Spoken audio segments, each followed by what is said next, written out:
सभी पूज्यवरों के श्री चरणों में कोटिशा वंदन। अनंत उपकारी गुरनी मैया संयम मार्ग प्रदर्शिका परम पूज्य डॉक्टर पुण्यशीला जी महाराज साहब के पावन श्री चरणों में कोटिशा वंदन।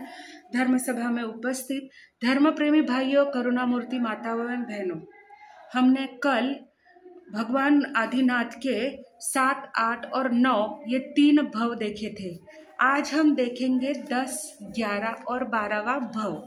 भगवान आदिनाथ के जीव ने जो किए, भगवान का जीव जीवानंदा वैद्य और उनके 5 मित्र वहाँ का आयुष्य पूर्ण करके यानी 90वें भव का आयुष्य पूर्ण करके 12वें अच्युत देवलोक में उत्पन्न हुए। वहाँ पर देवलोक में भी इंद्र के सामानिक देवता के रूप में उत्पन्न हुए। वहाँ की 22 सागरोपम की आयुष्य पूर्ण करके वहाँ से ऋषभ देव भगवान की जीव 11वें भव में जम्बूद्वीप पूर्व विदेह के पुष्कलावती विजय की पुंडरी किनी नगरी में जन्मे। वहाँ उनका नाम वज्रनाभ था। उनके 5 मित्र थे। महीधर बाहु बने, सुबुद्धि सुबाहु बने, पूर्णभद्र पीठ बने, गुणाकर महापीठ बने और केशव का जीव सुयश बना। वज्रनाभ चक्रवर्ती के माता का नाम धारिणी एवं पिता का नाम वज्रसेन था। बहु, सुबाहु, पीठ और महापीठ ये 4 भाई थे। सुयश वज्रनाभ का सारथी था। 5 राजपुत्र और सुयश क्रमशः बढ़ने लगे। एक दिन लोकांतिक देव आकर वज्रसेन को बोले, हे प्रभु, धर्म तीर्थ की स्थापना करे, प्रवर्तन करे। तब वज्रसेन ने वज्रनाभ को सिंहासन सौंप दिया। सिंहासन पर बिठाकर 1 वर्ष दान देकर स्वयं बुद्ध दीक्षा ग्रहण की। वज्रनाभ चक्रवर्ती बने। वज्रनाभ चक्रवर्ती ने वज्रसेन तीर्थंकर के पास संयम ग्रहण किया। उनके साथ 4 भाई और सारथी सुयश ने भी संयम ग्रहण किया।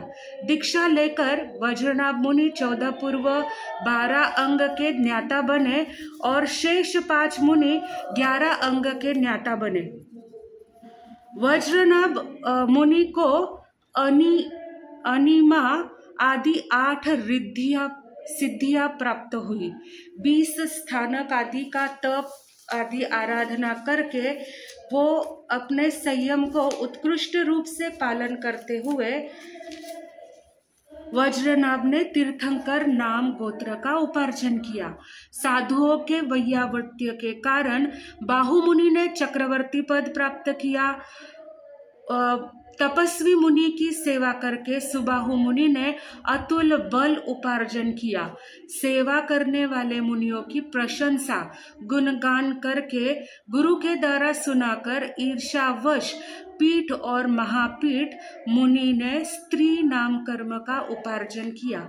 इस प्रकार यह 5 यानी 6 मित्र ने एक साथ जन्म लेने के बाद, दीक्षा ग्रहण करने के बाद मन के परिणाम अलग अलग होने के कारण सबने अलग अलग पद प्राप्त किए। अब 12वें भव में वज्रनाभ आदि 6 मुनि सर्वार्थ सिद्ध विमान में देव के रूप में उत्पन्न हुए। वहाँ का आयुष्य 33 सागरोपम का पूर्ण किया, मतलब था वहाँ का 33 सागरोपम का आयुष्य, वहाँ का आयुष्य पूर्ण करके अब वज्रनाभ जो भगवान ऋषभ देव का जीव है वो अगले 13वें भव में कहाँ उत्पन्न होगा, यह भाव अवसर होगा तो आपको बता दिया जाएगा।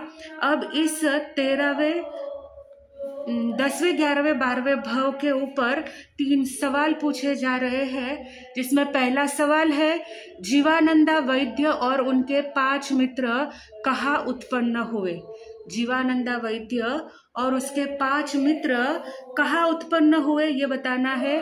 दूसरा प्रश्न है वज्रनाभ मुनि को और क्या प्राप्त हुआ। वज्रनाभ मुनि को और क्या प्राप्त हुआ ये बताना है। तीसरा प्रश्न है वज्रनाभ आदि 6 मुनि का कहाँ उत्पन्न हुए और वहाँ उनकी आयु कितनी थी। वज्रनाभ मुनि और 6 मित्र कहाँ उत्पन्न हुए और उनकी आयु कितनी थी, यह आपको बताना है। इस गूगल फॉर्म में आपके पास आ जाएगा और आपको रोजाना की तरह ही जवाब फिल करके सबमिट करना है। इन्हीं मंगल भावों के साथ बोलो भगवान महावीर स्वामी की जय।